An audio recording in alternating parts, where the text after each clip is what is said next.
తప్పకుండా ఈ భూముల్ని తిరిగి ప్రజల అవసరాలకే వినియోగించాలని, ఆయా ప్రాంతాల్లో పెరుగుతున్న అవసరాలు, ఆసుపత్రుల అవసరాలు, పార్కులు లేదా కళాశాలలు, విద్యా సంస్థల అవసరాలు,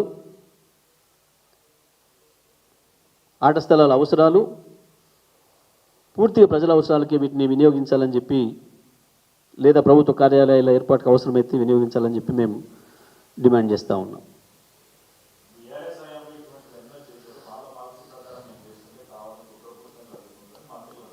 బీఆర్ఎస్ పాలసీ అయితే హిల్ట్ పాలసీ అనేది ఎందుకు వచ్చింది ఇప్పుడు కొత్తగా? ఆల్రెడీ పాలసీ ఉంటే మళ్ళీ దానికి వాళ్ళ హిల్ట్ పాలసీ అనే పేరు ఎందుకు వచ్చింది?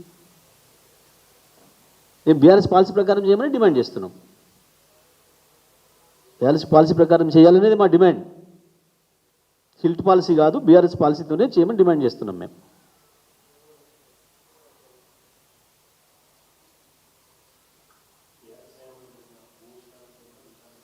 ఎవడొద్దునో చాలా వాటి మీద విచారం చేశాను.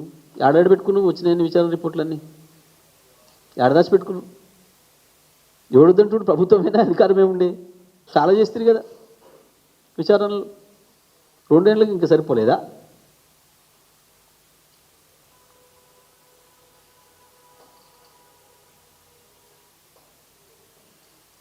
ప్రతి దాంట్లో స్కామే. దాంట్లో లేదు, ఒక దాంట్లో లేదు.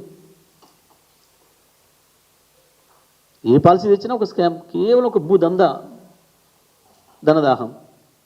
ప్రజల కొరకు చేసిన ఒక్క పని లేదు ఇప్పటి వరకు. ఇచ్చిన హామీల గురించి చర్చనే లేదు. 6 గ్యారెంటీల అమలు పక్కన పెట్టి ఆ 420 లిస్టు దేవులాడితే అందులో ఒకటేమైనా జరిగిందా అంటే ఒకటి లేదు. పైగా ఇచ్చిన హామీలకు విరుద్ధంగా పనిచేస్తున్నారు.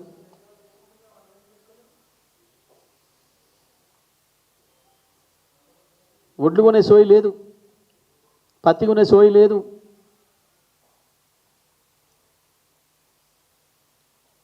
పోయిన యాసంగి తీసుకున్న ఒడ్లకు సన్నోట్లకి ఇంతవరకు సబ్సిడీ ఇచ్చిన దిక్కు లేదు. ఓ దిక్కు కళ్ళాలలో మొలకొస్తున్నాయి ఒడ్లు కొనుగోలు కేంద్రాలల్లో. కావాలని చెప్పి దళారుల పాలు చేస్తున్నారు రైతాంగాన్ని. వాటిపైన లేదు సోయి. పొద్దున్న లేస్తే నీకెంత నాకెంత. ఈ మధ్యన ముఖ్యమంత్రి కొంచెం లిబరలైజ్ అయ్యిందట. మొన్నటిదాకానే ఒకటే చేసుకునేది. ఈ మధ్యన తప్పట్లేదు, మంత్రులను కూడా కలుపుకోక వాళ్ళకు కూడా ఇంత వాట అయ్యాక ఈ హిల్ట్ పాలసీతో దాన్ని అమలు చేస్తున్నాడు. అందుకే చాలా ఐక్యమత్యంగా ప్రవర్తిస్తున్నారట ఇప్పుడు హిల్ట్ పాలసీతోని.